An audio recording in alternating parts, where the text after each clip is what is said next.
It's a beautiful day in the neighborhood. Reaction video 241. Day in the neighborhood, my people. Once again, baby, once again, we are back to get into another one of these crazy ass videos.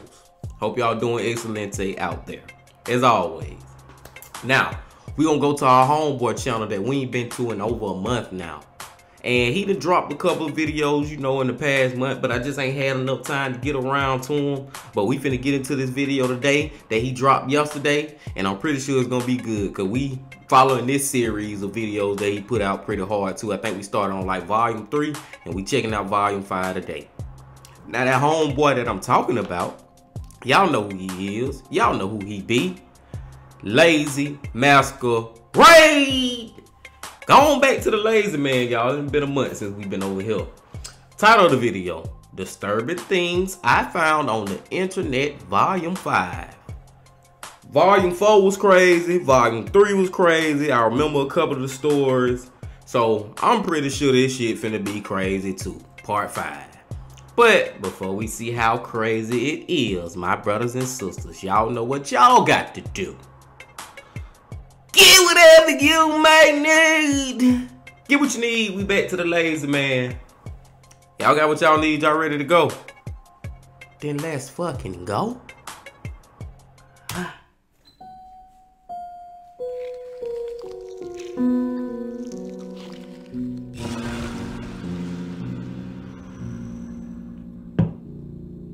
The lazy.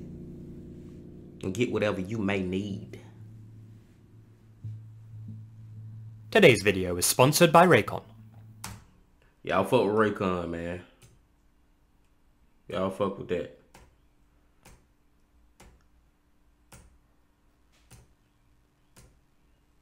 Let's go.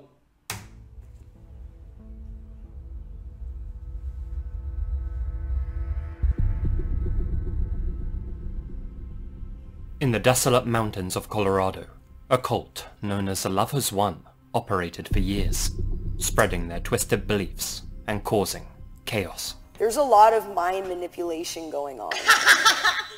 Led by their enigmatic leader, Amy Carlson, the group believed it was their duty to save humanity from impending doom. I am God! As the authorities would later discover though, Lovers One was far from the peaceful, enlightened group that they portrayed themselves to be. Reports of brainwashing, control, and even death began to surface, and Amy Carlson's story concluded in a way that nobody saw coming. This is that story. Love has won. Born in 1975, Amy Carlson's life began as ordinarily as anyone else's. Originally from Dallas, Texas, she grew up in a supportive, middle-class household. A straight-A honor student, Amy wasn't only gifted academically, but socially as well. She learned early on in life that she had a gift of sorts. The power of persuasion. She had long been able to command the attention of her playmates and convince them to do whatever she wanted. It was an ability that came naturally to her, and one that she would use for her own nefarious purposes later in life. Throughout her young adulthood, a once down-to-earth Amy inexplicably became a lot more spacey. She began sharing her thoughts on starships and otherworldly beings with her family and friends, and seemed to genuinely believe that she had a higher consciousness level than other humans. In her late 20s and early 30s, Amy took a strong interest in New Age philosophical concepts, and began posting her thoughts on the Lightworkers Internet Forum, a place where she met other like-minded spirits, including a man named Amarith White Eagle. Amarith convinced Amy that she was more than mortal. She was divine, the ultimate deity, the creator of the entire universe. But to nurture that potential, she needed someone to take them under their wing. And this bitch really do think she God, don't it? Amarith to convince you that you are the creator of the universe? That's the part that stuck out to me. This bitch really thinks she created the universe? Wow. Then she gonna get other people to follow behind her bullshit and actually believe her? Wow. who better than a white eagle? Now, Amy's adult life had been marred by underachievement. Despite her intelligence, she had never really amounted to much.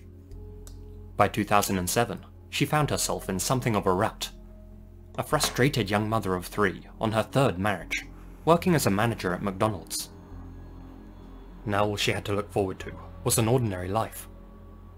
Enough for most, but not for her. She no doubt believed that she was destined for greater things, and was frustrated with her wasted potential. The prospect of being the greatest of things must have sounded enticing. After chatting online with Amarith White Eagle for several months, Amy began experiencing what she called paranormal phenomena. Amarith must have been right, she thought. She was more than mortal after all. During their family Thanksgiving dinner in 2007, Amy calmly stood up from the table, walked out of the house, and never returned. She abandoned her husband and children, cut all contact with them and the rest of her family, and moved in with her online pen pal, Amarith White Eagle, in Creston, Colorado. There, the two of them founded the Galactic Federation of Light, a spiritual sect which was to lead humanity away from destruction and into the stars. The group truly began growing in size in 2014 though, when Amarith split from Amy and she moved in with her new partner, Miguel Lamboy. Where Amarith had always been a bit more head in the clouds, Miguel was far more grounded, or at least business-minded, and helped Amy spread the good word much more effectively. He became Amy's head of logistics and financing, established her sect as a non-profit organization exempt from federal income tax, and changed the group's name from the Galactic Federation of Light to something much more marketable. Love has won. Online, Amy and Miguel preached of how a cabal of reptilians controlled the world, and were keeping it in a state of low vibration, which would inevitably lead to the downfall of mankind. Bruh, the craziness that these motherfuckers come up with. Reptiles ruling the world? Like the ridiculousness of this shit that they saying that they believing in, and then what make it even worse, they getting other people to believe this shit. That, man, you want to talk about drinking the Kool-Aid. Crazy. By adopting the beliefs of other online communities, like the QAnon theorists, she and Miguel were able to reach a much larger audience of easily manipulated people, and soon they gained a surprisingly large following. Proponents of Love Has Won believed that Amy was a 19 billion-year-old being who had birthed all creation. Though a singular deity, her Amy shell was just one of 534 forms that she had taken throughout human history. Amy somehow convinced her followers that in past lives she had been Joan of Arc, Marilyn Monroe, and Cleopatra. Those same worshippers gave Amy a new name, Mother God, though they'd typically refer to her more affectionately as Mama G, or simply Mum. They believed that their new mother would lead 144,000 people into a so-called 5th dimension, a place where their souls would be safe.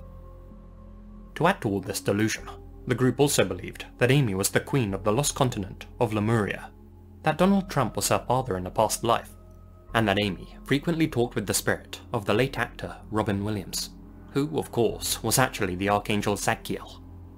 And that's just scratching the surface of their wild beliefs. I mean, then this shit just...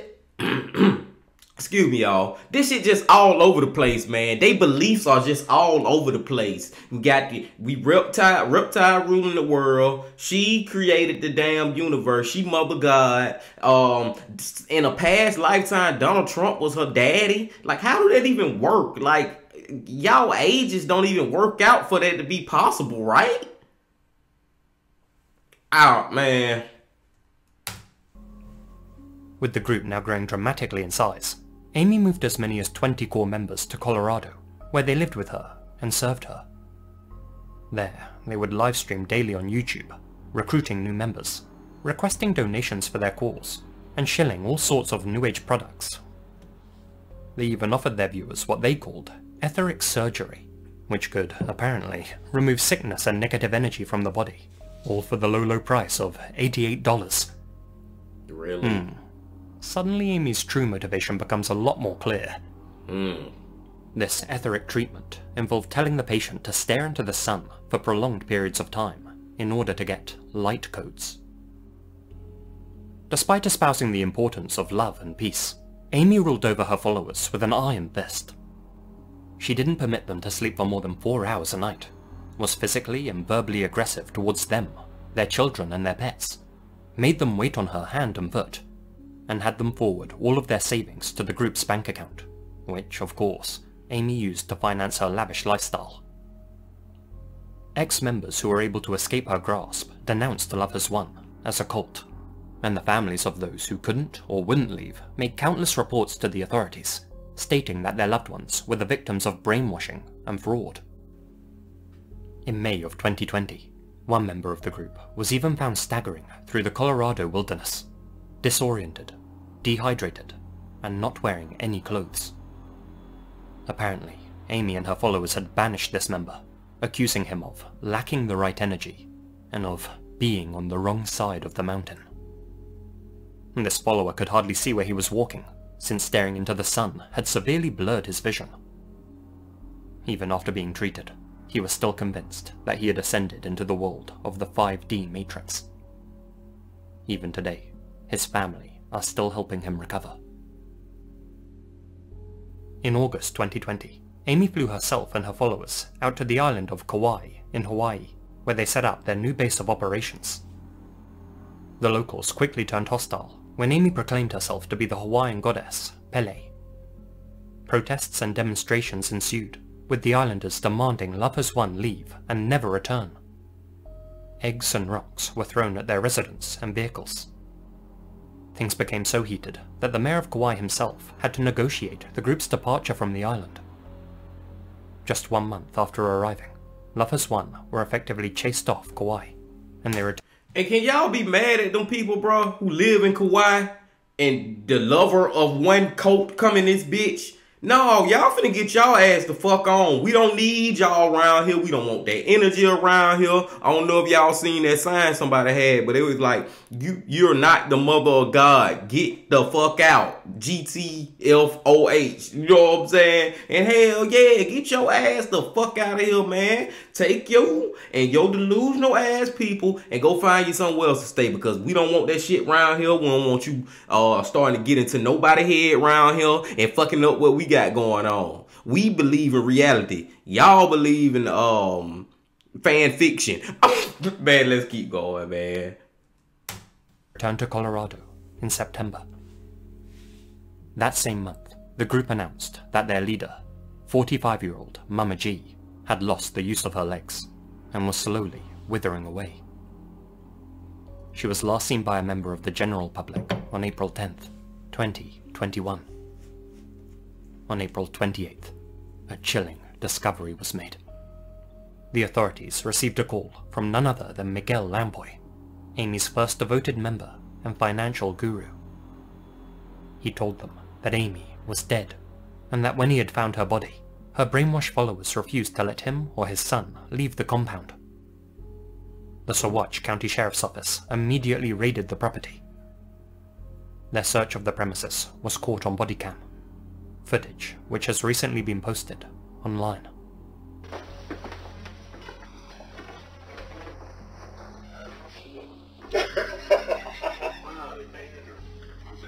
That's it. I think decom mummification. That's what I'm guessing at this point. The eyelids and stuff. The eyelids they painted, yeah. I didn't even look at it. I was like, wow, is that her? Yeah. This has been a while. Yeah. Wow. In a back room of Love Has Won's mission house in Moffat, officers came upon a makeshift shrine to the cult's fallen leader.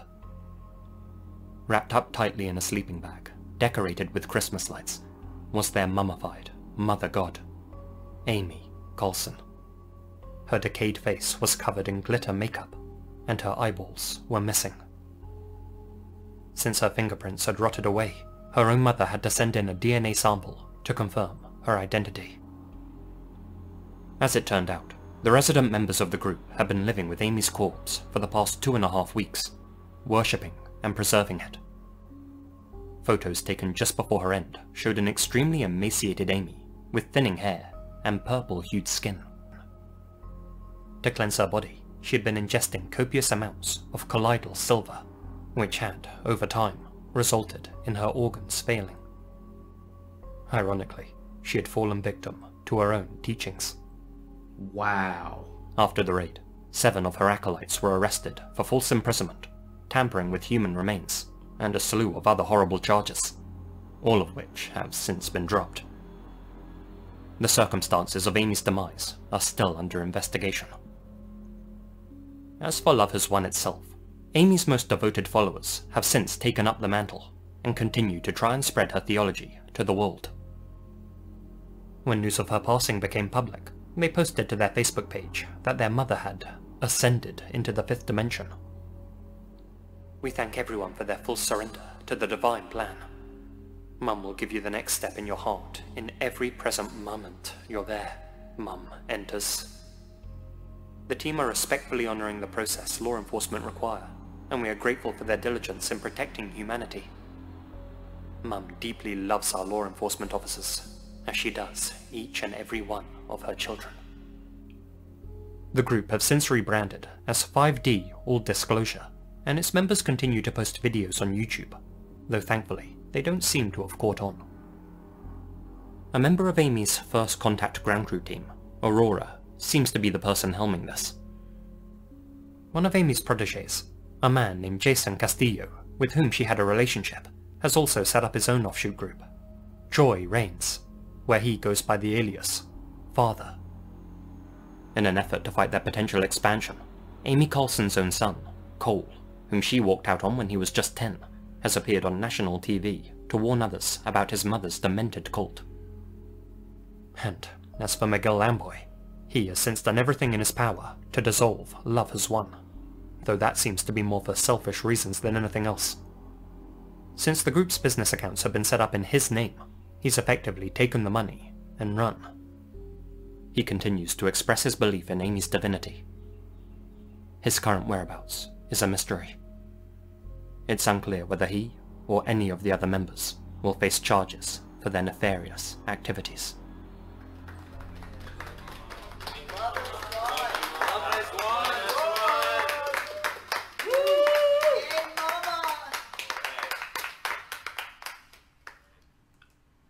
Y'all, I believe that's the goddamn longest my mouth ever been open ever. Like, watching the video, like, the whole time just sitting right here like everything Lazy was saying just was the most stupid and crazy shit ever. But them damn people believe it. Bro, they fucking mummified the damn lady body and built a fucking shrine. Oh, y'all heard how the police, when he came in there, he kind of chuckled at the shit like I knew these motherfuckers would do some dumb, crazy ass shit like this. You know what I'm saying? He kind of laughed at it like, these people are so fucking delusional. But you know how shit can be so funny till it's sad? The shit so funny how delusional they is, but it really get to that point of this shit sad, man. This shit sad that people out here who believe, and you know what I'm saying, it can be like these grown ass adults being manipulated to believe the most craziest shit ever. Like, I just love that story from Lazy Masquerade, man. Vol.5 is doing real good. Look like we got 2 more stories to get to. I'm gonna go and leave them alone. Let's keep going.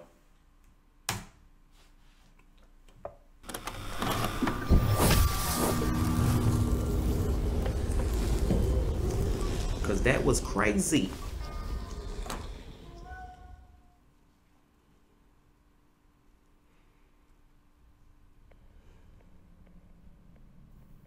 Have Have you ever been looking for a particular movie or documentary online, but just can't find it anywhere?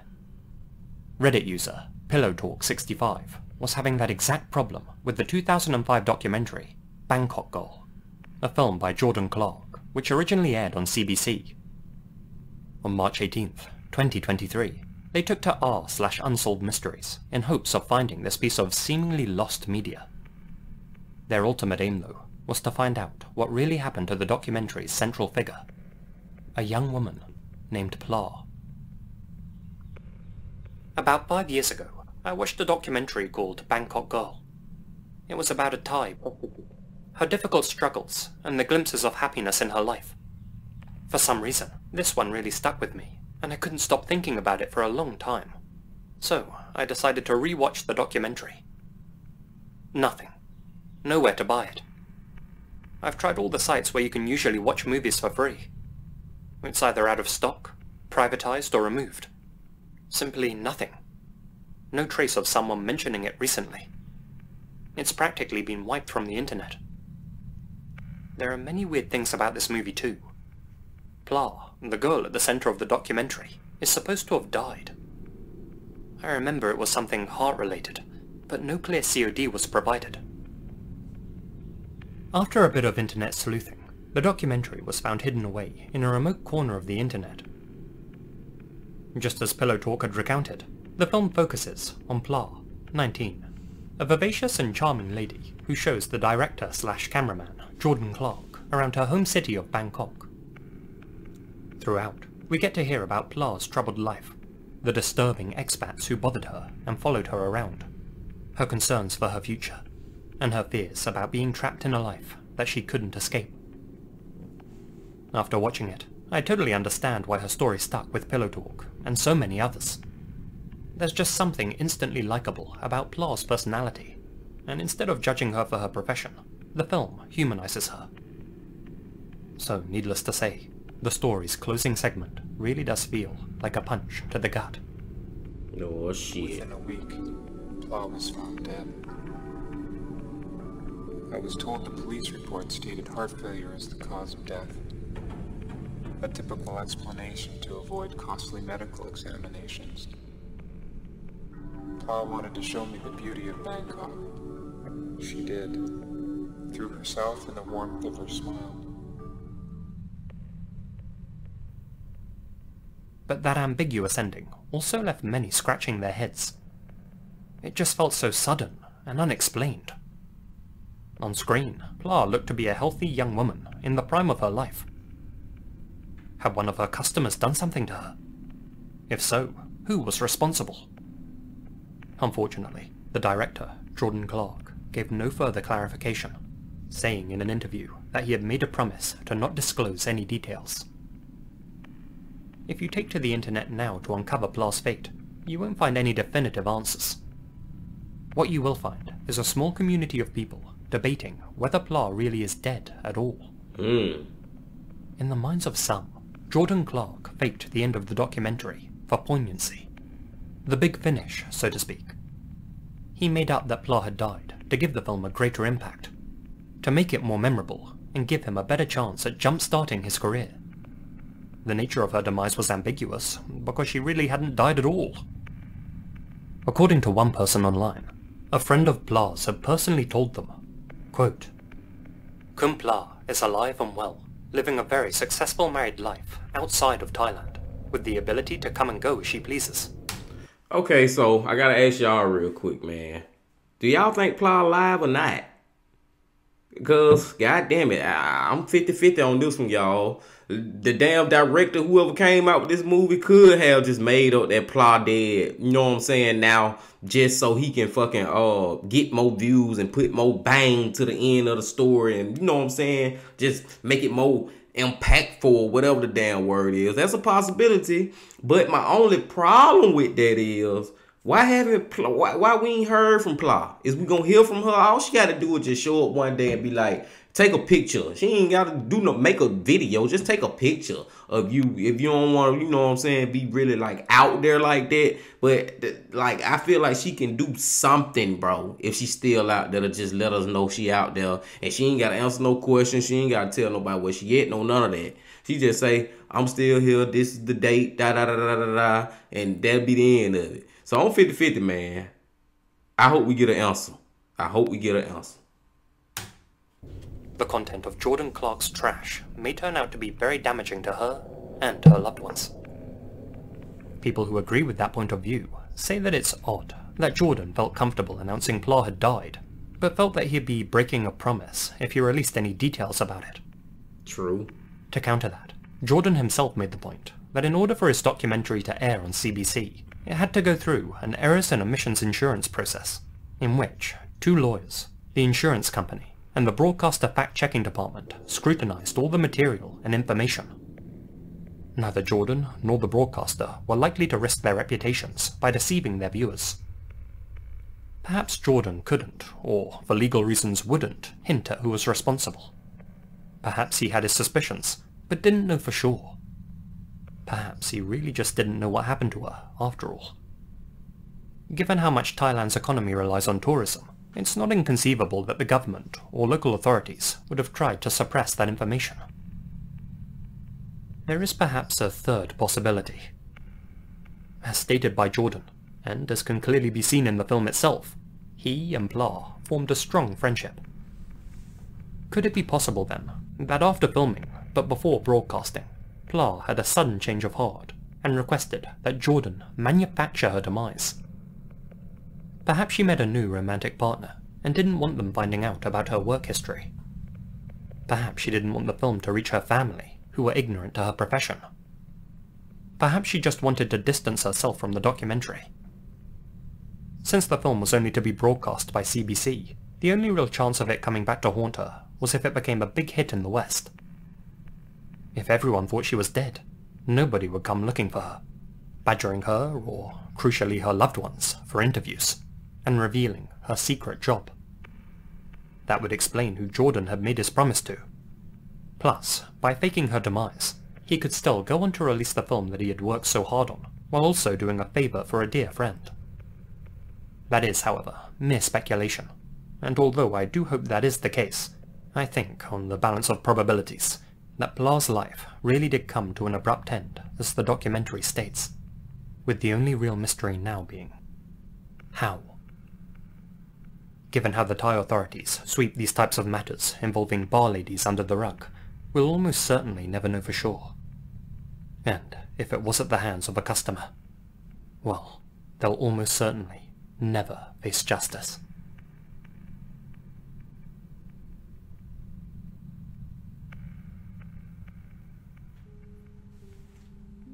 God damn, Lazy. You had to, we can't get no answer with this one. That's what I feared the most with this one, y'all. We don't know what happened. But like I said, I was 50-50. I'm going to go and say that I believe she alive. I'm going to go 75-25. Or should I do 70-30? I'm going to go 70-30. And if she is dead, we all pretty much can agree on this. She ain't died from no fucking heart complications. The girl was damn 19-year-old, healthy, happy, beautiful, nothing wrong with her. So you just gonna tell me all of a sudden one day her heart just gonna stop working? What's the possibilities of that? Get the fuck out of here. If she is dead, someone killed her. Someone killed her. If she is dead. And hopefully, if she is dead, and I don't think she is, and I hope she's not dead, but hopefully one day that her killer will be brought to justice. You never know. Her story might show up on that chapter channel some months or a year or two from now. You never know, man. Damn, Pla. I'm just gonna hope she alive, y'all. I think she's still alive. But that shit just don't make no sense at the same time, because why we ain't never heard from her no more? Let's just go. One more, man. One more.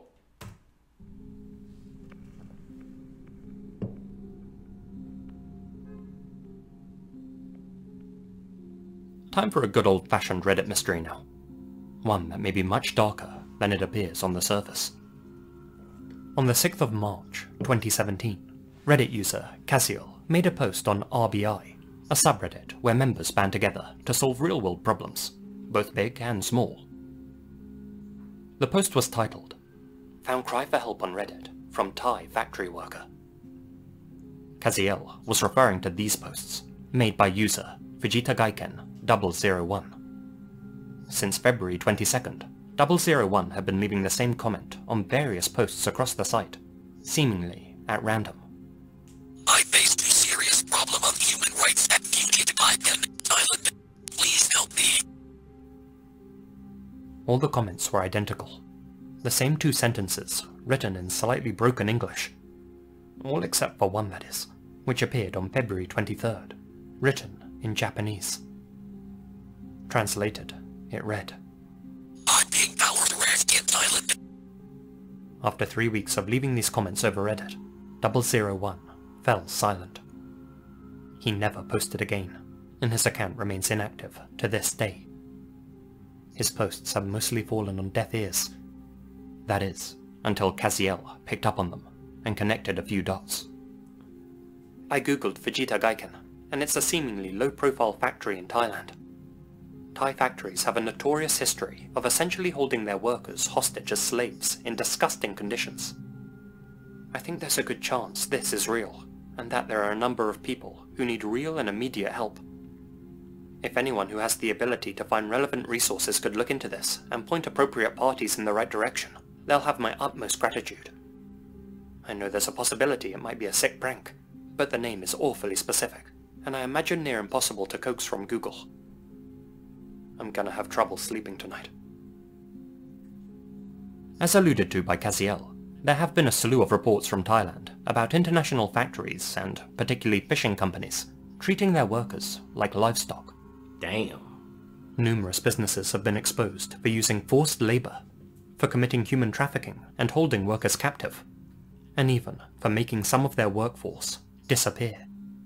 Damn. Employees in such companies are made to work grueling hours for little or no pay, and have to live in terrible conditions. Under Thailand's authoritarian regime, many human rights activists and organisations attempting to help these workers have been silenced or banned. There have even been reports of the Thai authorities themselves returning escaped workers to their companies. For many, escape is an impossibility. But what about the company that 001 mentioned in their cry for help, Vegeta Gaiken Limited? As their name suggests, they're actually a Japanese company, but one with a branch in Bang Phreang, Thailand. Looking at some of the reviews it has on Google, it seems to have a less than stellar reputation, with people accusing the company of modern slavery. That being said, none of these reviews predate 001's comments, so in all likelihood, they were left by people familiar with the Reddit mystery, and I personally can't find any concrete evidence of Vegeta Gaiken Limited mistreating their workforce. Even so, many people have speculated whether 001's comments were from a Japanese or Thai worker genuinely seeking help and trying to draw attention to their plight and the plight of so many others in Thailand. A worker who couldn't speak English, but who felt trapped and didn't know where else to turn. Indeed, the wording of 001's plea read as if it had been copy and pasted from Google Translate, a theory supported by the fact that all their comments had been left on threads unrelated to human rights issues. No, all except for one, that is. Aside from that, it appeared as if the person behind the account was clicking on threads at random, just hoping that their cry for help would get picked up by somebody. Given that they appeared without rhyme or reason though, some users have suggested that the comments may have been made by a bot, and that this may have been nothing more than a hoax. However, the majority of internet sleuths seem to disagree, stating that if this had been the work of a spam bot, it was pretty awful at its job. Not only did the plea sometimes appear twice in one thread, or even twice in the same comment, but said comments were also made at intervals consistent with manual posting. The subject matter of the plea itself was also extremely niche, and if the creator of the bot was simply trying to troll, they would have surely picked a topic that would garner more attention. True.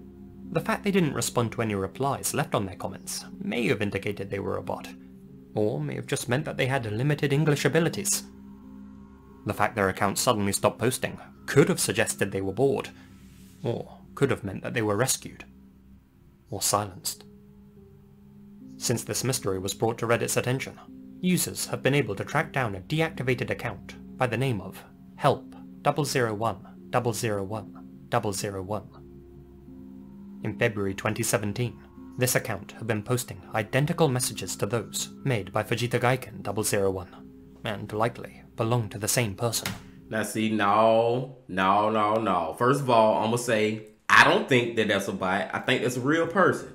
Now, I don't think that the Help 01, I don't think that's the same person as the other account, the original account. Now that probably more than likely is a troll. Somebody out here trying to act like they the original person. You know what I'm saying? Posting the same shit. I don't know about that, man. The internet, boy, it's so hard to trust what's real and what's not real on the internet. It's crazy. Interestingly, this former account also made 2 other comments in Japanese, both of which also alluded to power harassment.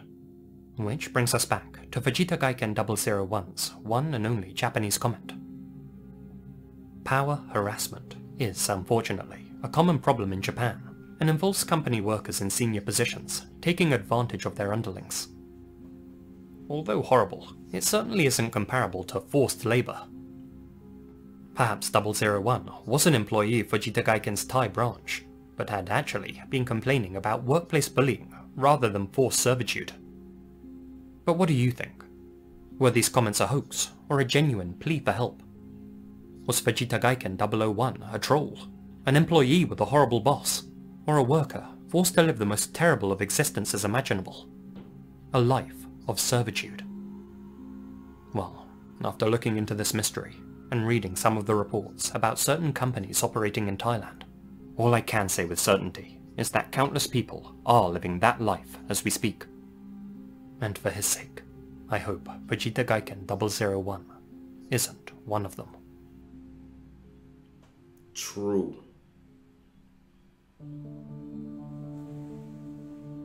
A huge thank you to my top tier.